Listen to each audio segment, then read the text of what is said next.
Diskarte para makapagsimula ng sariling negosyo. Yan din ang tanong ko dati, hindi ko alam kung paano makakapag-umpisa ng negosyo. Paano ba ang diskarte? At yan din ang tanong ng mga ibang tao. Sa video na to, pag-uusapan natin kung paano nga ba ang diskarte. Isa nga pala akong HRM graduate at pagka-graduate ko, nag-work abroad kaagad ako as a waiter sa isang airport sa abroad. After matapos ng kontrata ko doon, umuwi ako ng Pilipinas at pagkadating ko sa Pilipinas, nagtrabaho ako sa isang sales department sa isang company, which is ahente ako doon. Tapos nung nag-ahente ako doon ko natutunan kung paano nga ba makapagsimula ng isang maliit na negosyo. Nalaman ko kasi yung mga diskarte doon. At isa sa mga natutunan ko doon ay dapat marunong tayo sa sales o magaling tayong magbenta. Tama po. Isa sa mga kailangan natin bilang negosyante ay marunong tayo magbenta.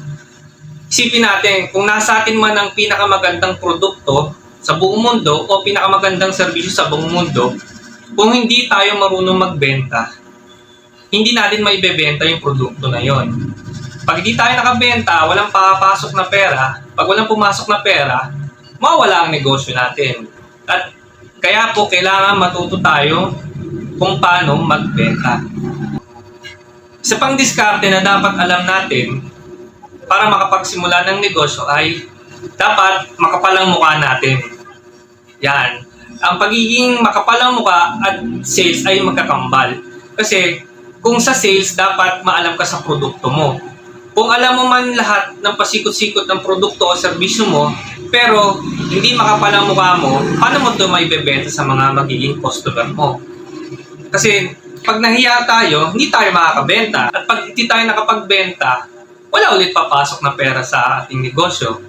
Kaya kawawa naman tayo. At isa pang diskarte sa pagnenegosyo o para makapagsimula ng negosyo ay network, or dapat marami tayong kaibigan at kakilalang nagnenegosyo din.